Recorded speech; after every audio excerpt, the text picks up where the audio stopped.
মিম্মির গল্পের ঝুড়ি চ্যানেলে আপনাদের সবাইকে স্বাগতম। শুরু করতে যাচ্ছি হুমায়ুন আহমেদের মিসির আলী সিরিজের বিখ্যাত উপন্যাস দেবী।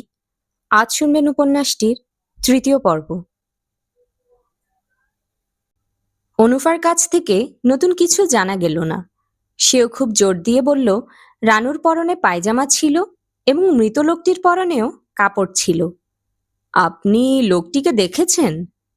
হ্যাঁ, কিন্তু আপনি করে বলছেন কেন? মুরব্বি মানুষ আপনি। আমি আপনার মেয়ের বয়সী। লোকটিকে কেমন দেখলে বলো তো? চাচা, আমার কিছু মনে নেই। সেই সময় আমি ঘোরের মধ্যে ছিলাম। পরদিন আমার বিয়ে।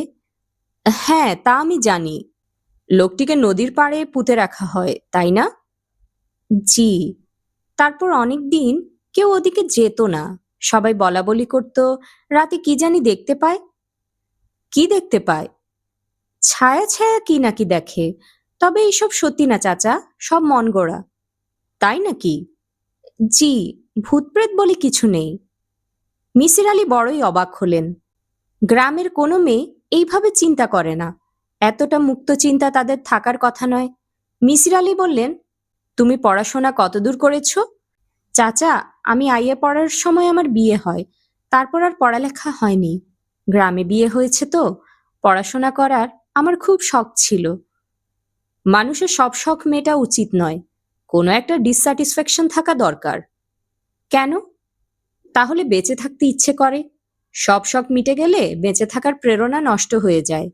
যেসব মানুষের শখ মিটে গেছে তারা খুব অসুখী মানুষ। অনুফা চুপ করে রইল। মিসির আলী মৃদু স্বরে বললেন, এবার রানুর কথা বলো। কি কথা জানতে চান? সব কথা। ও খুব অদ্ভুত মেয়ে। ও মানুষের ভবিষ্যৎ বলতে পারে। কিভাবে বলে? তা জানি না, তবে বলতে পারে। একবার হয়েছে কি, শোনেন। আমি আরো গল্প করছি, সে হঠাৎ গল্প থামিয়ে বলল, কিছুক্ষণের মধ্যে আমাদের বাড়িতে শ্রীপুরের খালারা বেড়াতে আসবেন। আর সত্যি সত্যি তারা এলেন। এটা তো এমনিতেও হতে পারে, মানুষ বেড়াতে আসে না? তা আসে, কিন্তু শ্রীপুরের খালা 5 বছর পর প্রথম এসেছিলেন। তাদের সঙ্গে আমাদের কি একটা ঝগড়া চলছিল। ও, তাই নাকি? জি। আরেকটা গল্প বলি, শোনেন। তখন আমি ম্যাট্রিক পরীক্ষা দিয়ে রানুদের ওখানে বেড়াতে গিয়েছি। না, এটা আপনাকে বলা যাবে না। বলা যাবে না কেন? গল্পটা ভালো না। থাক, তাহলে অন্য গল্প বলো। অনুফার স্বামীকেও মিসির আলী সাহেবের বেশ লাগলো। গোয়ার গোবিন্দ ধরনের লোক, স্ত্রীর খুবই অনুগত। সে মিসির আলীকে নিয়ে প্রচুর ঘুরল। লোকটির যথেষ্ট প্রভাব প্রতিপত্তিও দেখা গেল। মধুপুর থানার ওসি সাহেব ওর কথাতেই পুরনো ফাইলপত্র ঘেটে দেখালেন যে একটি মরা লাশ পাওয়ার খবরে এফআইআর করা হয়েছিল। তখন ওসি ছিলেন ব্রজগোপাল হালদার। তার নোটে লেখা, একটি কলেরায় মৃত মানুষের লাশ 30-35 বছরের মধুপুরের নিমশাসা গ্রামে পাওয়া যায়। লাশটির পচন ধরিয়া গিয়াছিল। প্রাথমিক পরীক্ষার পর আমি লাশটি পুঁতিয়া ফেলিবার নির্দেশ দেই। লাশটির কোনো পরিচয় জানা যায় নাই। মিসির আলী বললেন, কলেরায় মৃত এটা বোঝা গেল কি করে? ওসি সাহেব বিরক্ত হয়ে বললেন, সেটা আমি কি করে বলবো? রিপোর্ট তো আমার লেখা না। ব্রজগোপাল বাবুকে জিজ্ঞেস করেন, তিনি জানবেন। তাকে কোথায় পাওয়া যাবে? পুলিশ ডাইরেক্টরেটে খোঁজ করেন। তবে এইসব খোঁজাখুঁজির কোনো অর্থ নেই। 10 বছর আগের ঘটনা মনে করে বসে আছেন নাকি? পুলিশকে আপনারা কি মনে করেন বলেন তো?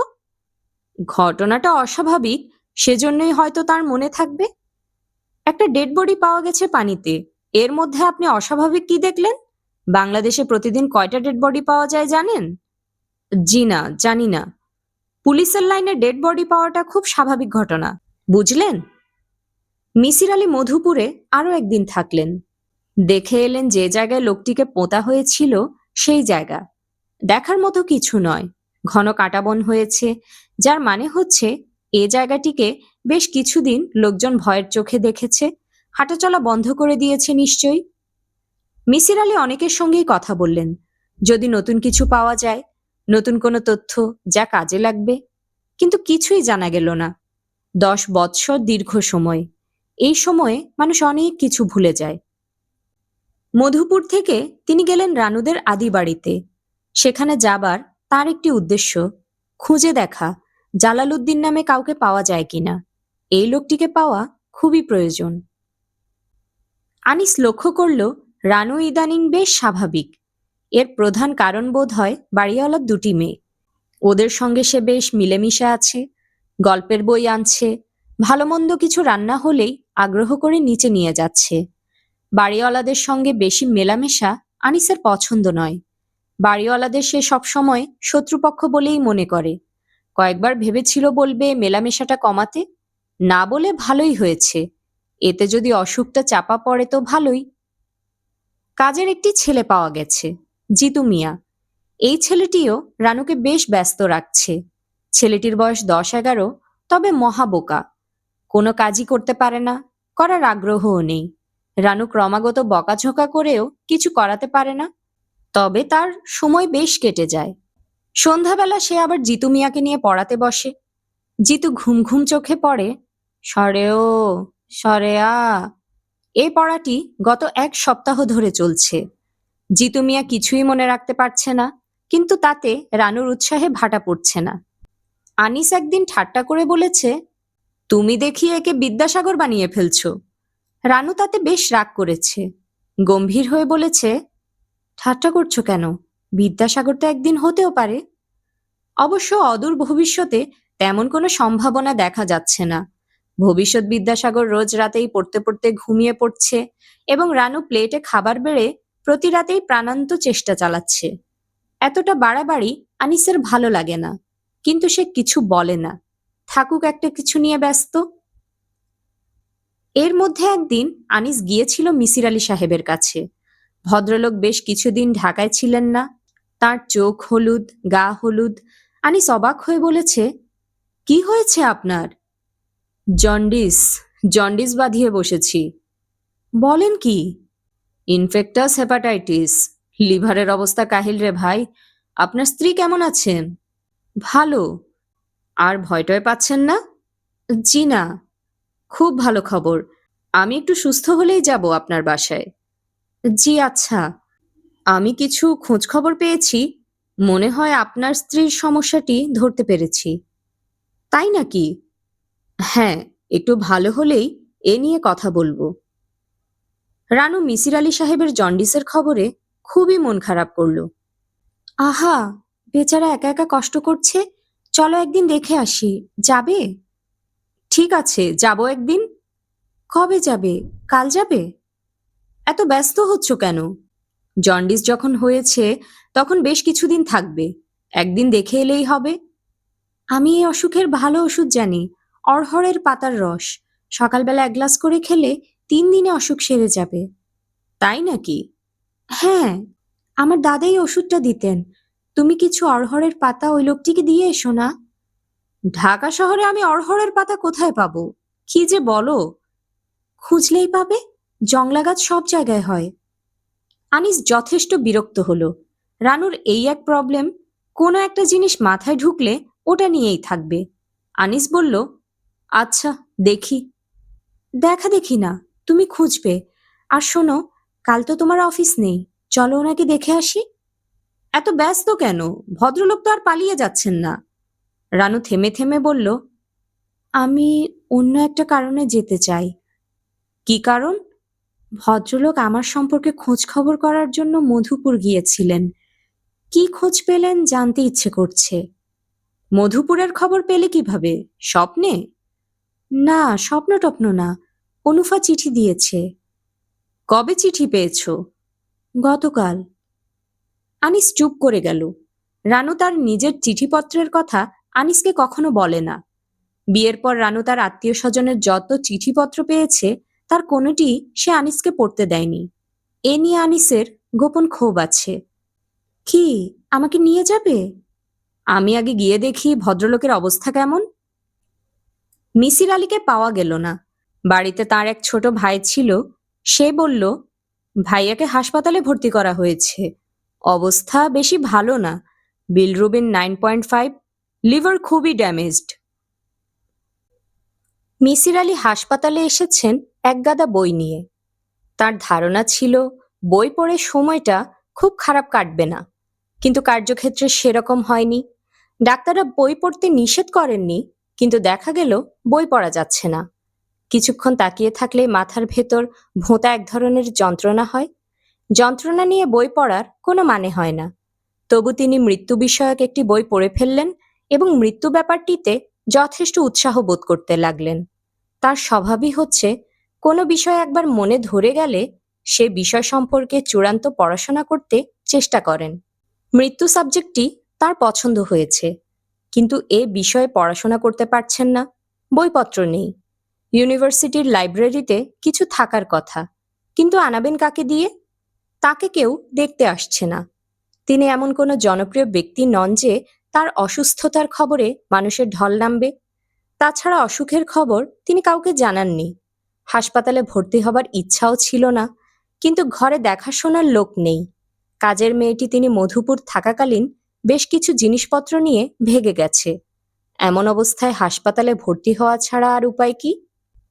বিকালবেলা তার কাছে কেউ আসে না। সবারই আত্মীয় স্বজন আসে দেখতে, তার কাছে কেউ আসে না।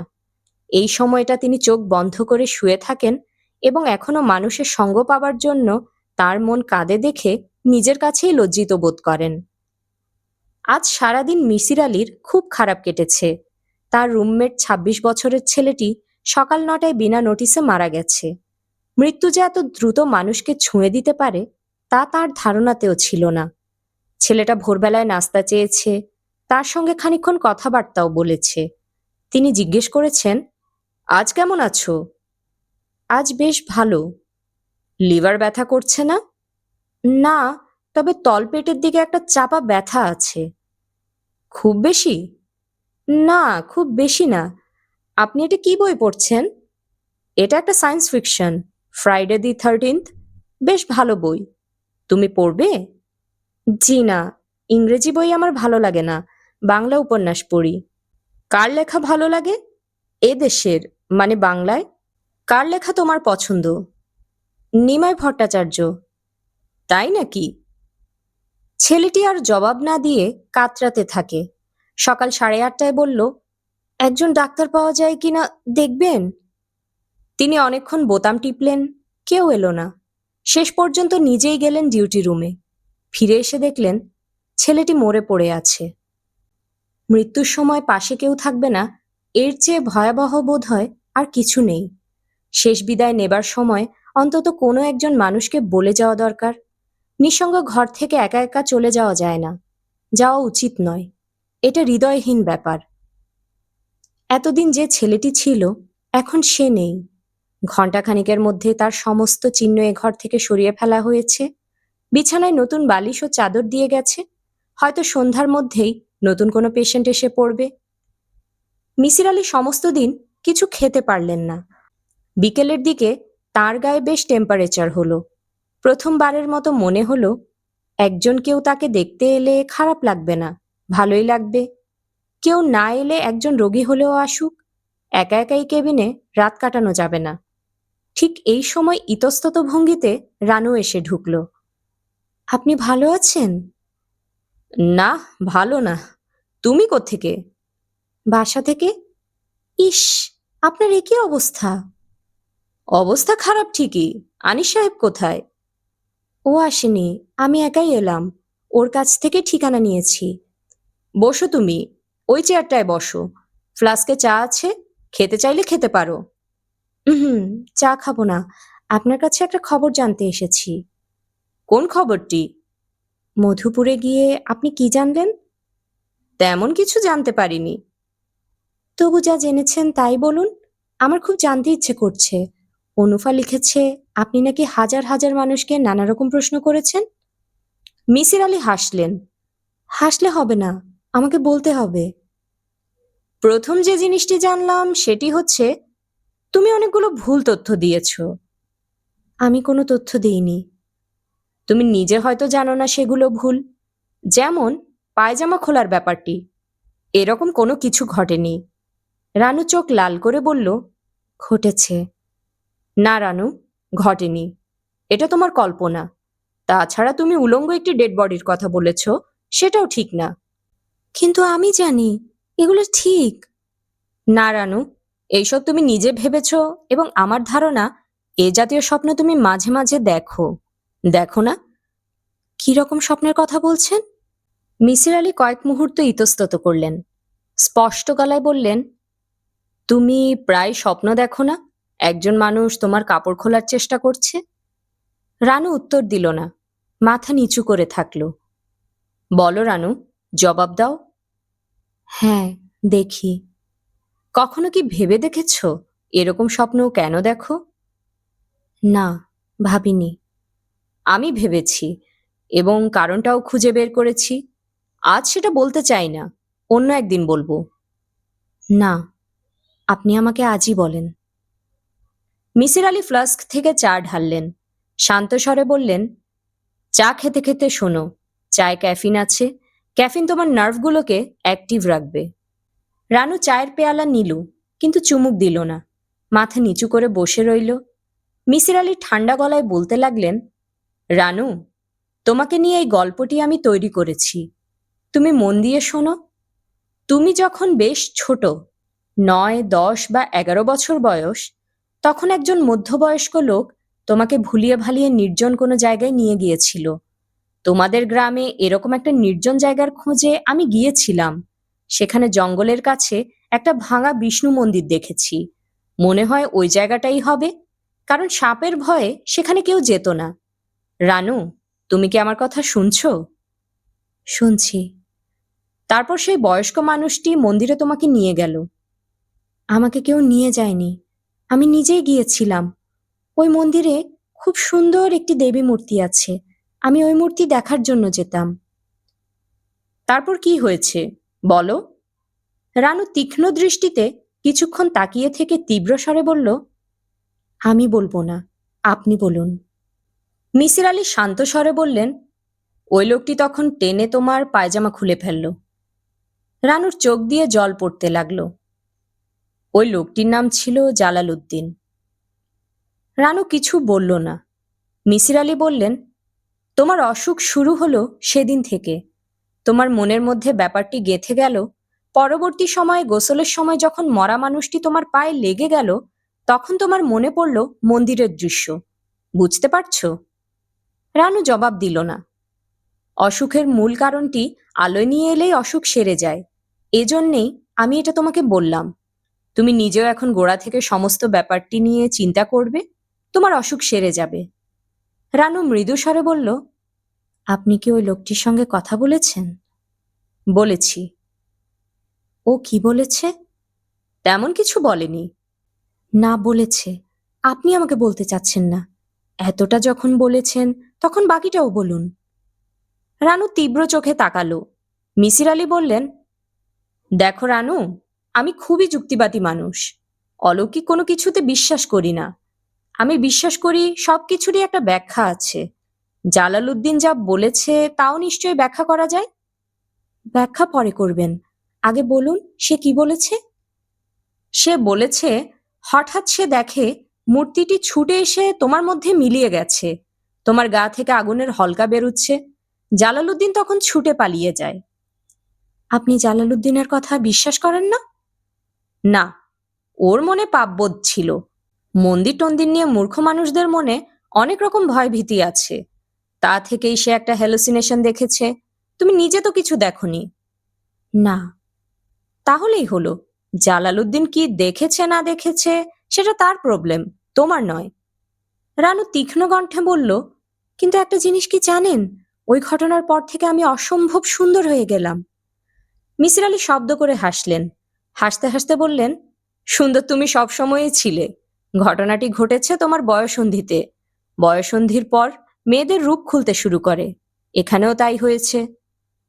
কিন্তু এই দেবী মূর্তিটিকে এরপর আর খুঁজে পাওয়া যায়নি। তুমি কিন্তু খুব ছেলে মানুষের মতো কথা বলছো রানু। মূর্তিটি চুরি গেছে, কেউ নিয়ে পালিয়ে গেছে, ব্যাস। মূর্তিটি চুরি যায়নি। তুমি নিশ্চয়ই বিশ্বাস করো না একটা পাথরের মূর্তি তোমার মধ্যে ঢুকে আছে। কি করো? রানু তীব্র কণ্ঠে বলল, আমার দিকে ভালো করে তাকিয়ে বলুন, আমাকে অনেকটা মূর্তির মতো দেখায় না? না রানু, মূর্তির মতো দেখাবে কেন? অসম্ভব রূপবতী একটি তরুণী, এর বেশি কিছু না। তোমার মতো রূপবতী মেয়ে এ দেশেই আছে এবং তারা সবাই রক্ত মাংসের মানুষ। রানু উঠে দাঁড়ালো। মিসির আলী বললেন, চলে যাচ্ছ রানু? হ্যাঁ। অসুখ সারলে তোমাদের ওখানে একবার যাব। না, আপনি আসবেন না, আপনার আসার কোনো দরকার নেই। রানু ঘর ছেড়ে চলে গেল। মিসির আলী ক্ষীণ স্বরে বললেন, ভেরি ইন্টারেস্টিং। তার ভ্রু কুঞ্চিত হলো। তিনি ব্যাপারটি ঠিক বুঝতে পারছেন না। যতটা সহজ মনে হয়েছিল এখন ততটা মনে হচ্ছে না। তিনি মৃত্যু বিষয়ক বইটি আবার পড়তে শুরু করলেন। সাবজেক্টটি তাকে বেশ আকর্ষণ করেছে। Fascinating topic. গভীর রাতে আনিস জেগে উঠল। শুনশান নীরবতা চারিদিকে। রানু হাত পা ছড়িয়ে বাচ্চা মেয়ের মতো ঘুমোচ্ছে। জানালার আলো এসে পড়েছে তার মুখে। অদ্ভুত সুন্দর একটি মুখ। শুধু তাকিয়ে থাকতে ইচ্ছে হয়। আনিস ছোট্ট একটি নিঃশ্বাস ফেলে উঠে পড়ল। বাথরুমে যেতে হবে। বাথরুমে পানি জমে আছে। পাইপ জ্যাম হয়ে গেছে। বাড়িওয়ালাকে বলতে হবে। আনিস নোংরা পানি বাঁচিয়ে সাবধানে ভেতরে ঢুকে দরজা বন্ধ করেই শুনল ঝুমঝুম করে শব্দ হচ্ছে। নূপুর বাজছে যেন। এর মানে কি? মনের ভুল কি? মনের ভুল হবার কথা নয়। বেশ বোঝা যাচ্ছে নূপুর পায়ে দিয়ে ঝমঝম করতে করতে কেউ একজন এঘর ওঘর করছে। শব্দটা অনেকক্ষণ ধরেই হচ্ছে। মনের ভুল হবার কথা নয়। বাথরুমের দরজা খুলতেই শব্দটা চট করে থেমে গেল। শুধু একটা তীব্র ফুলের গন্ধ আনিসকে অভিভূত করে ফেলল। একটু আগেও তো এরকম সৌরভ ছিল না। আনিসের মাথা ঝিমঝিম করতে লাগলো। বিস্ময়ের ঘোর অবশ্যই বেশিক্ষণ স্থায়ী হলো না। আনিসের মনে পড়ল একতলার বাগানে হাসনা হেনার প্রকাণ্ড একটা ঝাড় আছে। বাতাসের ঝাপটায় ফুলের গন্ধই উড়ে এসেছে বারান্দায়। আনিস কিছুক্ষণ একা একা বারান্দায় দাঁড়িয়ে রইল। নূপুরের শব্দ আবার যদি পাওয়া যায়। দোতলার একটা বাচ্চা ছেলে শুধু কাঁদছে। তার মা তাকে শান্ত করবার চেষ্টা করছে। একটা রিক্সা গেল টুনটুন করে। ব্যাস, আর কিছু শোনা গেল না। শোবার ঘরে রানু ঘুমোচ্ছে মরার মতো। জানালা খোলা। ঠান্ডা হাওয়া আসছে ঘরে। আনিস জানালা বন্ধ করতে গিয়ে শুনল রান্নাঘর থেকে জিতু মিয়া সারা শব্দ দিচ্ছে। কান্না চাপার আওয়াজ। জিতু মিয়া! জিতু ফুঁপিয়ে উঠল। আনিস রান্নাঘরে ঢুকে বাতি জ্বালালো। জিতু মশারির ভেতর জবুথবু হয়ে বসে আছে। জিতু, কি হয়েছে রে? কিছু হয় নাই। বসে আছিস কেন? ঘুমায় না। স্বপ্ন দেখেছিস? জিতু মাথা নাড়ল। কি স্বপ্ন? একজন মাইয়া মানুষ পাকের ঘরে হাঁটতে আসছিল। এই দেখেছিস স্বপ্নে? স্বপ্নে দেখি নাই, নিজের চোখে দেখলাম। দূর বেটা, অন্ধকারে তুই মানুষ দেখলি কিভাবে? যা ঘুমো। জিতু শুয়ে পড়ল। আনিস বলল, ভয়ের কিছু নেই, আমি জেগে আছি, ঘুমো তুই। আচ্ছা। আর শোন, রান্নাঘরে বাতি জ্বালানো থাকুক। আচ্ছা। জিতু শুয়ে পড়ল। কিছুক্ষণের মধ্যেই তার নিঃশ্বাস ভারী হয়ে এলো। আনিস একটি সিগারেট ধরালো। ঘুম চটে গেছে। তাকে এখন দীর্ঘ সময় জেগে থাকতে হবে। এক পেয়ালা চা খেতে পারলে মন্দ হতো না। রাত তো বাজে প্রায় 3:30। বাকি রাতটা তার জেগেই কাটবে মনে হয়। সিগারেট টানতে ভালো লাগছে না। পেটের ভেতর পাক দিয়ে উঠছে। ঘুমের মধ্যে রানু শব্দ করে হাসল। আনিস মৃদু স্বরে ডাকল, এই রানু। রানু খুব স্বাভাবিক ভঙ্গিতে বলল, কি? জেগে আছো নাকি? হ্যাঁ। কি আশ্চর্য, কখন জাগলে? অনেকক্ষণ। তুমি বাথরুমে গেলে, বারান্দায় দাঁড়িয়ে থাকলে। আমাকে ডাকলে না কেন? শুধু শুধু ডাকবো কেন? আনিস সিগারেট টানতে লাগলো। রানু বলল, বড্ড গরম লাগছে, জানালা বন্ধ করলে কেন? গরম কোথায়, বেশ ঠান্ডা তো। আমার গরম লাগছে, ফ্যানটা ছাড়ো না। এই ঠান্ডার মধ্যে ফ্যান ছাড়বো কি? কি যে বলো। রানু ছোট্ট একটি নিঃশ্বাস ফেলে বলল, তুমি যখন বাথরুমে ছিলে তখন কি নূপুরের শব্দ শুনেছ? আনিস ঠান্ডা স্বরে বলল, না তো। কেন? না, এমনি, আমি শুয়ে শুয়ে শুনছিলাম। ঘুমাও রানু। আমার ঘুম আসছে না। ঘুম না এলে উঠে বসো, গল্প করি। চা খাওয়া যেতে পারে, কি বলো? রানু উঠে বসলো, কিন্তু জবাব দিল না। আনিস দেখল রানু কোন ফাঁকে গায়ের কাপড় খুলে ফেলেছে। ক্লান্ত স্বরে বলল, বড্ড গরম লাগছে, তুমি আমার দিকে তাকিও না প্লিজ। এইসব কি রানু? ঘরে একটা বাচ্চা ছেলে আছে। কি করব, বড্ড গরম লাগছে। তুমি বরং রান্নাঘরের বাতি নিভিয়ে সব অন্ধকার করে দাও। না, বাতি জ্বালানো থাক। আনিস দ্বিতীয় সিগারেট ধরালো। রানু বলল, আমাদের গ্রামে একটা মন্দির আছে, তার গল্প এখন শুনবে না? আহ, মন্দির ফন্দিরের গল্প এখন শুনবো না। শোনো না, আমার বলতে ইচ্ছে করছে। আমি যখন খুব ছোট, তখন একা একা যেতাম সেখানে। কি মন্দির? কালী মন্দির? না, বিষ্ণু মন্দির বলতো ওরা। তবে কোনো বিষ্ণু মূর্তি ছিল না, একটা দেবী ছিল। হিন্দুরা বলতো রুক্মিণী দেবী। তুমি মন্দিরে যেতে কি জন্যে? এমনি যেতাম, ছোট বাচ্চা পুতুল খেলে না? কি করতে সেখানে?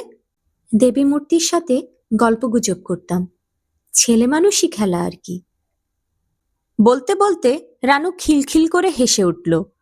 আনিস স্পষ্ট শুনল সঙ্গে সঙ্গে ঝমঝম করে কোথাও নুপুর বাজছে। রানু তীক্ষ্ণ কণ্ঠে বলল, শুনতে পাচ্ছ? কি শুনবো? নুপুরের শব্দ শুনছ না? আনিস দৃঢ় কণ্ঠে বলল, না। তুমি ঘুমাও রানু। আমার ঘুম আসছে না। শুয়ে থাকো, তুমি অসুস্থ। রানু ক্ষীণ কণ্ঠে বলল, হ্যাঁ, আমি অসুস্থ। তোমাকে খুব বড় ডাক্তার দেখাবো আমি। আচ্ছা, এখন শুয়ে থাকো। রানু মৃদু স্বরে বলল, আমি ওই দেবীকে গান গেয়ে শোনাতাম। ওইসব অন্যদিন শুনবো। আজ রাতে আমার বলতে ইচ্ছে করছে। আনিস এসে রানুর হাত ধরল। গা পুড়ে যাচ্ছে জ্বরে। আনিস অবাক হয়ে বলল, তোমার গা তো পুড়ে যাচ্ছে। বড্ড গরম লাগছে, ফ্যানটা ছাড়বে? আনিস উঠে গিয়ে জানালা খুলে দিল। ঘর ভর্তি হয়ে গেল ফুলের গন্ধে। আর তখনই রানু অত্যন্ত নিচু গলায় গুনগুন করে কি যেন গাইতে লাগলো। অদ্ভুত অপার্থিব কোনো একটা সুর, যা এ জগতের কিছু নয়, অন্য কোনো ভুবনের। রান্নাঘর থেকে জিতু ডাকতে লাগলো, ও ভাইজান, ভাইজান। আনিস রানুকে জোর করে বিছানায় শুইয়ে গায়ের চাদর টেনে দিল। জিতুকে বলল এ ঘরে যেন না আসে। তারপর নেমে গেল নিচে, বাড়িওয়ালার মেয়েটিকে খবর দিয়ে নিয়ে আসতে। নীলু এলো সঙ্গে সঙ্গে।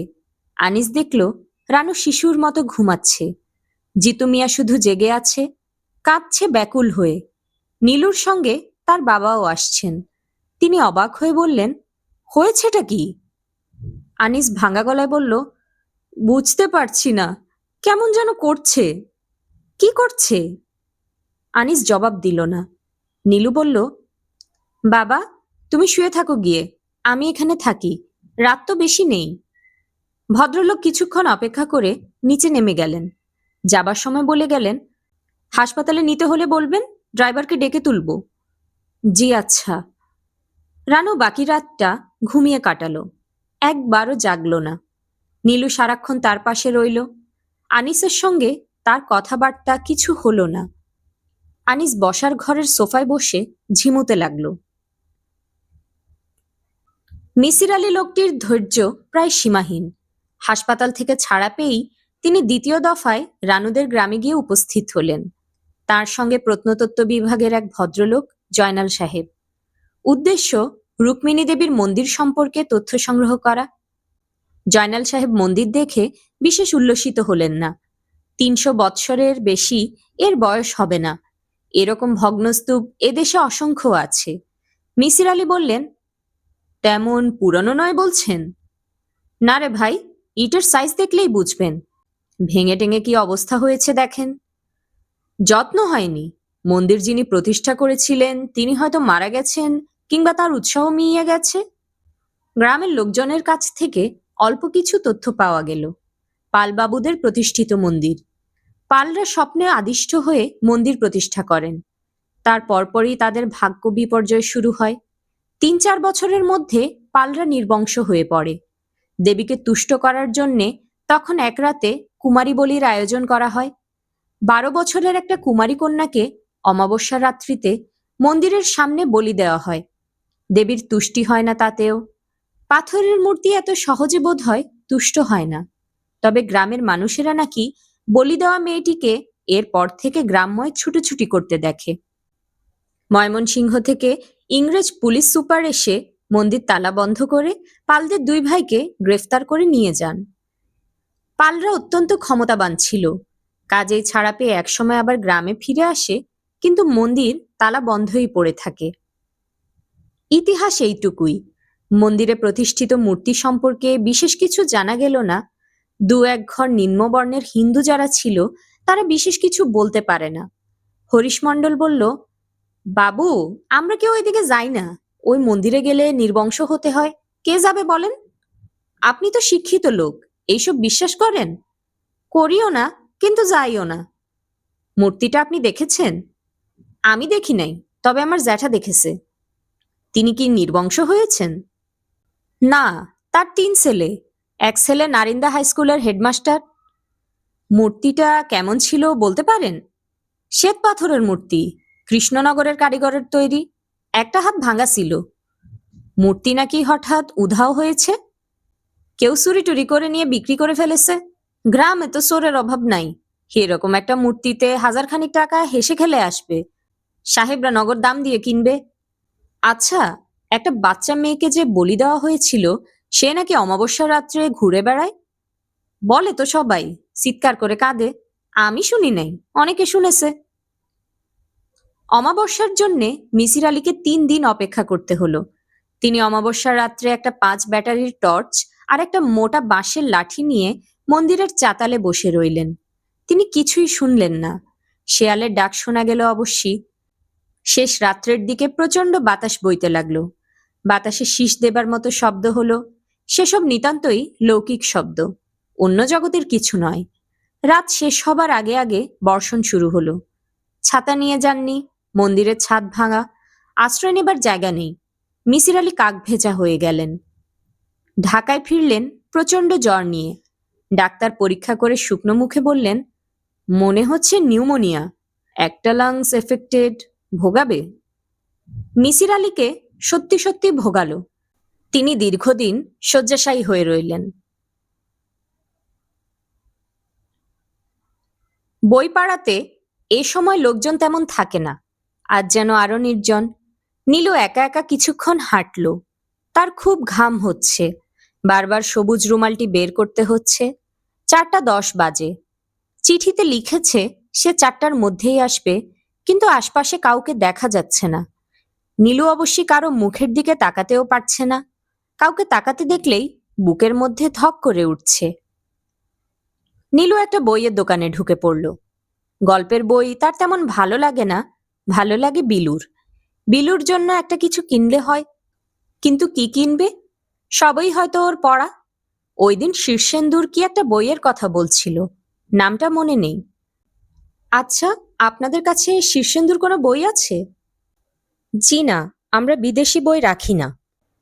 নীলু অন্য একটা ঘরে ঢুকলো। শুধু শুধু দাঁড়িয়ে থাকা যায় না। সে একটা কবিতার বই কিনে ফেলল। অপরিচিত কবি, তবে প্রচ্ছদটি সুন্দর। একটি মেয়ের ছবি, সুন্দর ছবি। নামটি সুন্দর, প্রেম নেই। কেমন অদ্ভুত নাম! প্রেম নেই আবার কি? প্রেম থাকবে না কেন? দাড়িওয়ালা একজন রোগা ভদ্রলোক তখন থেকেই তার দিকে তাকাচ্ছে।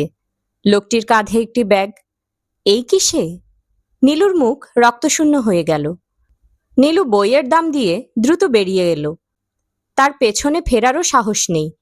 পিছনে ফিরলেই সে হয়তো দেখবে বুড়ো দাড়িওয়ালা গুটি গুটি আসছে।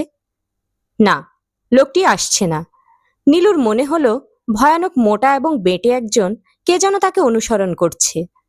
তার দিকে তাকাচ্ছে না, কিন্তু আসছে তার পিছু পিছু। নীলুর তৃষ্ণা পেয়ে গেল। বড্ড টেনশন। বাড়ি ফিরে গেলে কেমন হয়, কিন্তু বাড়ি ফিরতে ইচ্ছে করছে না। নীলু ঘড়ি দেখল ৫টা ৫। তার মানে কি যে সে আসবে না? কথা ছিল নীলু থাকবে ঠিক ১ ঘন্টা। সে ছোট্ট একটা নিঃশ্বাস ফেলল। ভালোই হয়েছে, দেখা না হওয়াটাই বোধহয় ভালো। দেখা হবার মধ্যে একটা আশাভঙ্গের ব্যাপার আছে, না দেখার রহস্যময়তাটাই না হয়ে থাকুক। নীলু ক্লান্ত ভঙ্গিতে হাঁটতে শুরু করল। নীলু, নীলু দাঁড়িয়ে পড়ল। একটু দেরি হয়ে গেল। তুমি ভালো আছো নীলু? চকচকে লালটাই পরা যে ছেলেটি হাসছে, সে কে? লম্বা স্বাস্থ্যবান একটি তরুণ, ঝলমল করছে। তার লালটাই উঠছে, বাতাসে মিষ্টি ঘ্রাণ আসছে, সেন্টের গন্ধ। পুরুষ মানুষের গা থেকে আসা সেন্টের গন্ধ নীলুর পছন্দ নয়, কিন্তু আজ এত ভালো লাগছে কেন? চুপচাপ দাঁড়িয়ে আছো কেন? কিছু বলো। আপনি বলেছিলেন আপনি বুড়ো। আমরা সবাই কিছু কিছু মিথ্যা বলি। আমাকে নীলু নামের একটি মেয়ে লিখেছিল, সে দেখতে কুৎসিত। লোকটি হাসছে হা হা করে। এত সুন্দর করেও মানুষ হাসতে পারে? নীলুর এক ধরনের কষ্ট হতে লাগলো। মনে হতে লাগলো সমস্তটাই একটা সুন্দর স্বপ্ন, খুবই ক্ষণস্থায়ী, যেন এখনই স্বপ্ন ভেঙে যাবে। নীলু দেখবে সে জেগে উঠেছে, পাশের বিছানায় বিলু ঘুমাচ্ছে মশারি না ফেলে। কিন্তু সেরকম কিছু হলো না। ছেলেটি হাসি মুখে বলল, কোথাও বসে এক কাপ চা খেলে কেমন হয়? খাবে? নীলু মাথা নাড়ল, সে খাবে। তুমি কিন্তু সবুজ রুমালটি ব্যাগে ভরে ফেলছ। আমি যেতে ঠিক সাহস পাচ্ছি না। নীলু অস্বাভাবিক ব্যস্ত হয়ে রুমাল বের করতে গেল। একটা লিপস্টিক, একটা ছোট চিরুনি, কিছু খুচরো পয়সা গড়িয়ে পড়ল নিচে। ছেলেটি হাসি মুখে সেগুলো কুড়োচ্ছে। নীলু মনে মনে বলল, যেন এটা স্বপ্ন না হয়, আর স্বপ্ন হলেও যেন স্বপ্নটা অনেকক্ষণ থাকে। নীলুর খুব কান্না পেতে লাগলো। নিউ মার্কেটের ভেতর চা খাওয়ার তেমন ভালো জায়গা নেই। ওরা বলাকা বিল্ডিং এর দোতলায় গেল। চমৎকার জায়গা, অন্ধকার অন্ধকার চারদিক, পরিচ্ছন্ন টেবিল, সুন্দর একটি মিউজিক হচ্ছে। চায়ের সঙ্গে কিছু খাবে নীলু? না। এরা ভালো সমুচা করে, সমুচা দিতে বলি।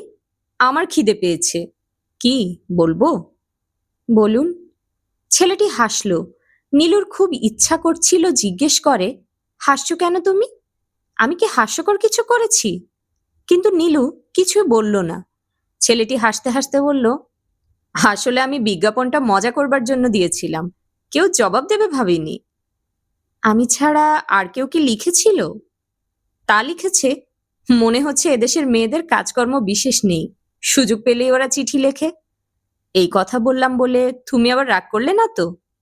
না। গুড। আমি কিন্তু শুধু তোমার চিঠির জবাব দিয়েছি, অন্য কারোর চিঠির জবাব দিইনি। আমার কথা বিশ্বাস করছো তো? করছি। বেয়ারা চায়ের পট দিয়ে গেল। ছেলেটি বলল, দাও, চা আমি বানিয়ে দিচ্ছি। ঘরে বানাবে মেয়েরা, কিন্তু বাইরে পুরুষেরা, এই নিয়ম। নীলু লক্ষ্য করল ছেলেটি তার কাপে 3 চামচ চিনি দিয়েছে। নীলু একবার লিখেছে সে চায়ে 3 চামচ চিনি খায়। ছেলেটি সেটি মনে রেখেছে। কি আশ্চর্য! চায়ে এত চিনি খাওয়া কিন্তু ভালো না। নীলু কিছু বলল না। এরপর থেকে চিনি কম খাবে। নীলু ঘাড় নাড়ল। তারা সন্ধ্যা পর্যন্ত বসে রইল। নীলু একবার বলল, সন্ধ্যা হয়ে যাচ্ছে, উঠি। ছেলেটি বলল, আর একটু বসো, আমি বাসায় পৌঁছে দেব, আমার সঙ্গে গাড়ি আছে। নীলু আর কিছু বলল না। একটু দেরি হলে তোমাকে আবার বাসায় বকবে না তো? না, বকবে না। আমি মাঝে মাঝে অনেক রাত করে বাসায় ফিরি। সেটা ঠিক না নীলু, শহর বড় হচ্ছে, ক্রাইম বাড়ছে, ঠিক না? হ্যাঁ ঠিক। ওই দিন কি হলো জানো? আমার পরিচিত এক মহিলার কান থেকে টেনে দুল নিয়ে গেল, রক্তারক্তি কাণ্ড। আমি বাইরে গেলে গয়না টয়না পরি না, না পরাই উচিত। আচ্ছা নীলু, তুমি কি আজ তোমার বাবার সঙ্গে আমাকে আলাপ করিয়ে দেবে? আপনি যদি চান দেব। আমি নিশ্চয়ই চাই। তুমি কি চাও? চাই বলতে গিয়ে নীলুর চোখ ভিজে উঠল। ছেলেটিকে এখন কত না পরিচিত মনে হচ্ছে। সে যদি এখন হাত বাড়িয়ে নীলুর হাত স্পর্শ করে, তাহলে কেমন লাগবে নীলুর? ভালোই লাগবে। কিন্তু ছেলেটি অত্যন্ত ভদ্র, সে এমন কিছুই করবে না। নীলু, আমি তোমার জন্যে একটা উপহার এনেছিলাম, কিন্তু তার আগে বলো, তুমি কি এনেছো? তুমি বলেছিলে লালটাই আনবে, ভুলে গেছো না? না, ভুলবো কেন? আমি তোমার জন্যেই লালটাই পরে এসেছি। যদিও লাল রং আমার পছন্দ নয়, আমার পছন্দ হচ্ছে নীল। নীল আমারও পছন্দ, তবে হালকা নীল, কড়া নীল নয়। নীলু এই প্রথম অল্প হাসল। হালকা নীল তার নিজেরও পছন্দ। ছেলেটি হাসতে হাসতে বলল, আমার সবচেয়ে অপছন্দ হচ্ছে সবুজ রং, কিন্তু দেখো আজ সবুজ রংটাও খারাপ লাগছে না। তারা উঠে দাঁড়ালো 8:30টার দিকে। হেঁটে হেঁটে এলো নিউ মার্কেটের গেটে। ছোট্ট একটা হোন্ডা সিভিক সেখানে পার্ক করা। ছেলেটি ঘড়ি দেখে বলল, রাত কি বেশি হয়ে গেল নীলু?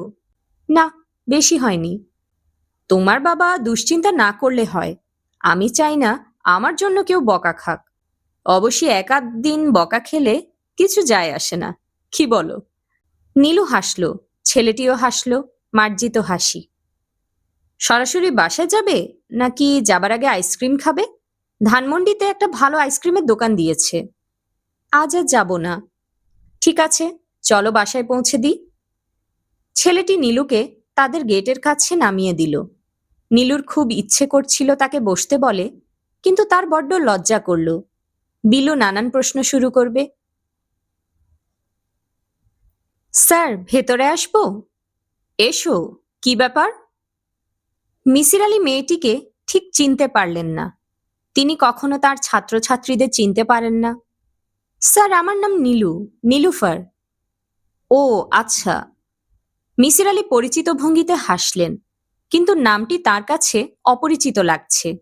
এও এক সমস্যা, কারো নাম তিনি মনে রাখতে পারেন না। তার ভ্রু কুঞ্চিত হল। নাম মনে না করতে পারার একটি কারণ, মানুষের প্রতি তার আগ্রহ নেই। আগ্রহ থাকলে নাম মনে থাকতো। স্যার, আপনি কি আমাকে চিনতে পারছেন? আমি সেকেন্ড ইয়ারের। একদিন এসেছিলাম আমরা 4 বন্ধু। ও হ্যাঁ, এসেছিলে তোমরা, মনে পড়েছে। আজ কি ব্যাপার? মেয়েটি ইতস্তত করতে লাগলো। তার মানে কি? কম বয়সী মেয়েদের তিনি এড়িয়ে চলতে চেষ্টা করেন। তরলমতি মেয়েরা মাঝে মাঝে অনেক অদ্ভুত কাণ্ডকারখানা করে বসে। তোমার কি ব্যাপার বলো? স্যার, আমি ওই ইএসপি টেস্টটা আবার দিতে চাই। একবার তো দিয়েছো, আবার কেন? মিসির আলি বিস্মিত হলেন। এই মেয়েটির মতিগতি তিনি বুঝতে পারছেন না। স্যার, আমার মনে হয় এইবার পরীক্ষা করলে দেখা যাবে আমার ইএসপি আছে। এরকম মনে হবার কারণ কি? মেয়েটি উত্তর না দিয়ে দাঁড়িয়ে রইল চুপচাপ। লক্ষণ ভালো নয়। মিসির আলি গম্ভীর গলায় বললেন, এখন আমি একটু ব্যস্ত আছি, অন্য একদিন এসো। মেয়েটি তবুও কিছু সময় দাঁড়িয়ে রইল। তুমি কি অন্য কিছু বলতে চাও? জি না স্যার, আমি যাই, আসসালামু আলাইকুম। মিসির আলি গম্ভীর হয়ে বসে রইলেন। এই মেয়েটিকে প্রশ্রয় দেওয়া ঠিক হবে না। এরা সহজেই একটা ঝামেলা বাঁধিয়ে দিতে পারে। এরকম সুযোগ দেওয়া ঠিক না। 12টায় একটা ক্লাস ছিল। মিসির আলি গিয়ে দেখলেন কোনো ছাত্রছাত্রী নেই। কোনো স্ট্রাইক হচ্ছে কি? এরকম কিছু শোনেননি। সামনে হয়তো টার্ম পরীক্ষা আছে। টার্ম পরীক্ষা থাকলে ছাত্ররা দল বেঁধে আসা বন্ধ করে দেয়। মিসির আলি ভ্রু কুঁচকে খালি ক্লাসে মিনিট 5 বসে রইলেন। গতরাতে অসুস্থ শরীরে এই ক্লাসটির জন্য পড়াশোনা করেছেন। এই অবস্থা হবে জানলে সকাল সকাল শুয়ে পড়তে পারতেন।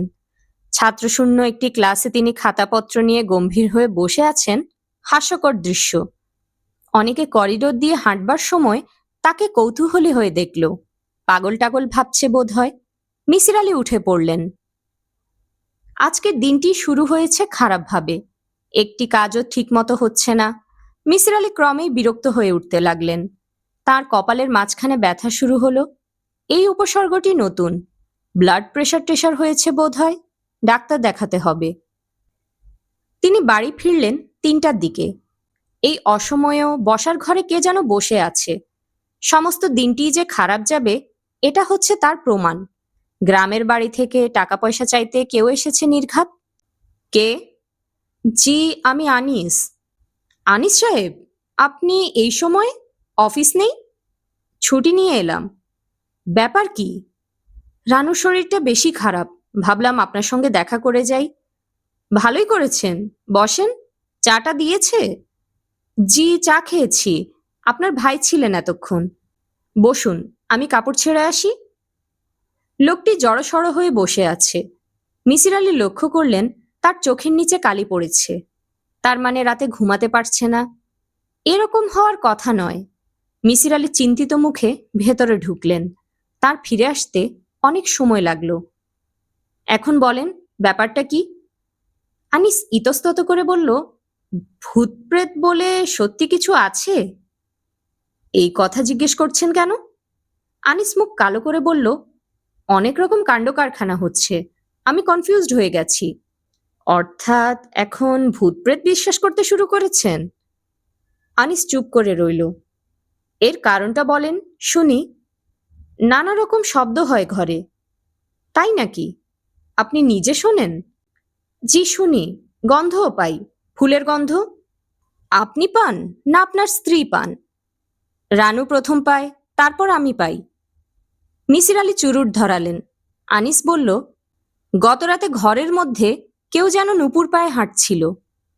এই নূপুরের শব্দ প্রথম কে শোনে? আপনার স্ত্রী? জি। তারপর আপনাকে বলার পর আপনি শুনতে পান? জি। আনিস সাহেব, এটাকে বলা হয় ইনডিউসড অডিটরি হ্যালুসিনেশন। আপনার মন দুর্বল। আপনার স্ত্রী যখন বলেন শব্দ শুনতে পাচ্ছেন, তখন আপনিও তা শুনতে থাকেন। ব্যাপারটি আপনার মনোজগতে, আসলে কোনো শব্দ হচ্ছে না। আনিস দীর্ঘ সময় চুপ করে থেকে বলল, আপনি যদি একবার আসেন আমাদের বাসায়, আপনি নিজেও শুনবেন। না ভাই, আমি শুনবো না। আমি খুব শক্ত ধরনের মানুষ, খুবই যুক্তিবাদী লোক আমি। আপনি আসেন না একবার? ঠিক আছে, যাব। কবে আসবেন? আজ আসতে পারবেন? আমি কাল পরশুর মধ্যে একবার যাব। আমাদের বাড়িওয়ালার খুব সুন্দর ফুলের বাগান আছে, প্রচুর গোলাপও আছে। বিকেলের দিকে গেলে সেটাও দেখতে পারবেন। মিসির আলি কিছুক্ষণ তীক্ষ্ণ দৃষ্টিতে তাকিয়ে থেকে বললেন, বড় ফুলের বাগান? জি। আনিস সাহেব, এমন কি হতে পারে না বাতাসের নিচের বাগান থেকে ফুলের সৌরভ ভেসে আসে? সেই সৌরভকে আপনি একটি আধ্যাত্মিক রূপ দেন, হতে পারে? পারে, কিন্তু শব্দটা? কোনো একটা ব্যাখ্যা নিশ্চয়ই আছে। মস্তিষ্ক খুব অদ্ভুত জিনিস আনিস সাহেব। সে আপনাকে এমন এমন সব জিনিস দেখাতে বা শোনাতে পারে যার আসলে কোনো অস্তিত্ব নেই। আপনি কি উঠছেন? জি। ঠিক আছে, যান। আমার নিজেরও মাথা ধরেছে, দুটো প্যারাসিটামল খেয়েছি, লাভ হচ্ছে না। জ্বর আসছে বলে মনে হয়। শরীরটা গেছে, বেশি দিন বাঁচব না। শুনছিলেন হুমায়ুন আহমেদের মিসির আলি সিরিজের বিখ্যাত উপন্যাস দেবী। আজ শেষ হলো উপন্যাসটির তৃতীয় পর্ব। পরবর্তী পর্বগুলো শোনার জন্য কাইন্ডলি চ্যানেলটি সাবস্ক্রাইব করবেন। গল্প পাঠ ভালো লাগলে লাইক এবং শেয়ার দিয়ে পাশে থাকবেন। ধন্যবাদ।